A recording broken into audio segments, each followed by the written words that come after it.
আমি ডিউটিতে ছিলাম।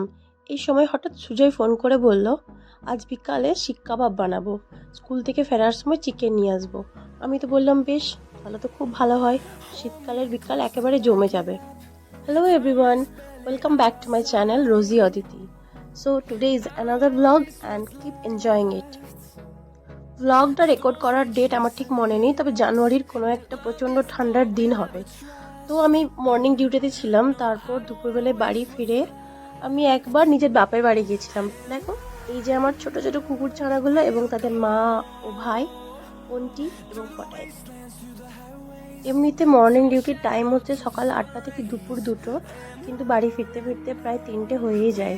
তো বাড়ি ফিরে প্রথম কাজ হচ্ছে ফ্রেশ হয়ে স্নান করে আগে খাবার খেয়ে নেওয়া। এই সময় খাবার খেতে খেতে আমি একটু নিজের এন্টারটেনমেন্টের জন্য সিরিয়াল দেখি।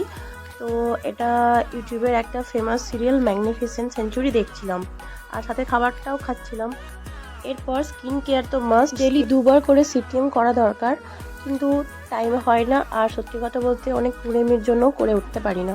তাই জেনারেলি স্নান করার পর আমি সিটিএমটা করে নিই। সিটিএম মানে হচ্ছে ক্লিনজিং, টোনিং, ময়শ্চারাইজিং। অবশ্যই অনেকেই জেনে থাকবে, যারা জানো না তাদের জন্য বলে দিলাম।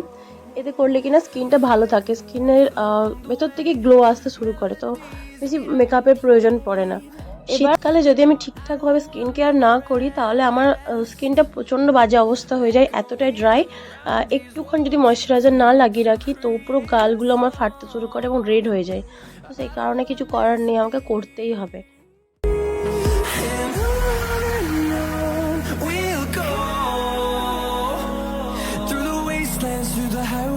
ভেবেছিলাম একটু রেস্ট নেব, কিন্তু প্রায় 4টে বেজেই গেছিলো, তাই বেশিক্ষণ রেস্ট নেওয়া আমার আর হয়নি, কারণ সুজয় চিকেন নিয়ে চলে এসেছিল। তো চিকেনটা ম্যারিনেট করারও একটা ব্যাপার আছে। এখানে প্রায় 350 চিকেন আছে, পুরোটাই বোনলেস এবং চিলি চিকেনের সাইজে কেটে নেওয়া। তো এতে ফার্স্টে 1 চামচ আদা, 1 চামচ রসুন পেস্ট আর কিছু গোলমরিচ দিয়ে আর 4 টেবিল স্পুন মতো দই ভালো করে ফেটিয়ে নিয়ে এর মধ্যে দিয়ে দিতে হবে। এরপর একটু তন্দুরি চিকেনের যে মশলাটা হয় সেইটা এবং হলুদ অল্প আর স্বাদ মতো নুন দিয়ে ভালো করে ম্যারিনেট করে এটা ফ্রিজে কিছুক্ষণের জন্য রেখে দিতে হবে। আমাদের এখানে প্রায় 2 ঘন্টার মতো রাখা ছিল, যে কারণে এর ভেতরটা পুরো জুসি হয়ে গেছিলো। আর চাইলে একটু ভিনিগারও দেওয়া যেতে পারে, এতে কিনা পুরোটাই সেদ্ধ হয়ে যাবে। ভালোভাবে এটা হাত দিয়ে মাখিয়ে নিতে হবে এবং পুরো চিকেনের সব পিসগুলোর মধ্যে যেন ভালোভাবে মশলাটা মাখিয়ে নেওয়া হয়, এটাও নজর রাখতে হবে। এরপর ঢেকে রেখে দিলে বা ফ্রিজে রেখে দিলেও হবে। আর এটা যতক্ষণ ম্যারিনেট করা হবে চিকেনটা খেতে ততটাই স্বাদ হবে। 2 ঘন্টা মিনিমাম তো ম্যারিনেট করেই রাখতে হবে।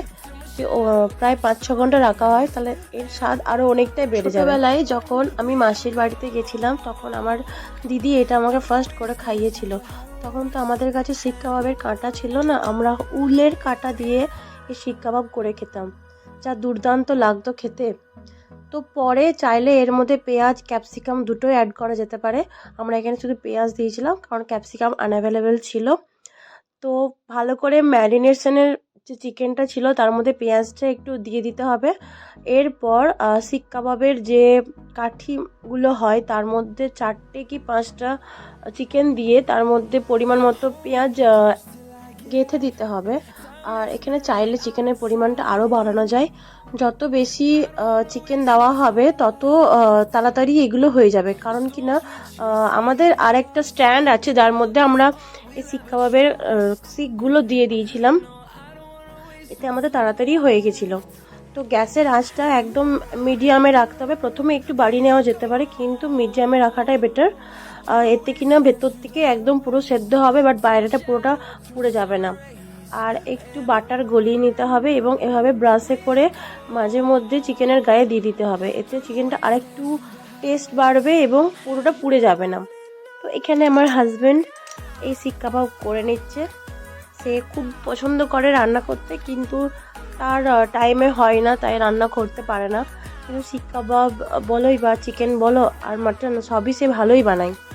জাস্ট তার ইচ্ছা হতে হবে তবেই সে বানাবে, আদারওয়াইজ হাজার চেষ্টা করলেও সে বানিয়ে দেবে না। তো সেদিন আমাদের লাক ভালো ছিল, সেই জন্য সেই শিক কাবাবটা বানিয়েছিল এবং আমরা খেয়েছিলাম।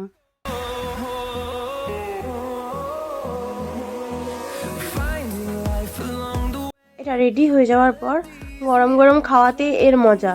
কারণ কি না, এতে ঠান্ডা হয়ে গেলে একটু চিউই টাইপের হয়ে যায়। তো এর সাথে একটু টমেটো সস এবং গ্রিন চাটনি থাকলে গ্রিন চাটনি দিয়ে পরিবেশন করলে খুবই ভালো লাগে। তো বাড়িতে যা ছিল আমরা তাই দিয়েই খেয়েছিলাম। তো কেমন লাগলো ব্লগটা অবশ্যই জানাবে, আর চ্যানেলটা যদি সাবস্ক্রাইব না করে থাকো অবশ্যই সাবস্ক্রাইব করে দেবে। Thank you so much for watching. আমাদের তরফ থেকে অনেক অনেক ভালোবাসা তোমাদেরকে।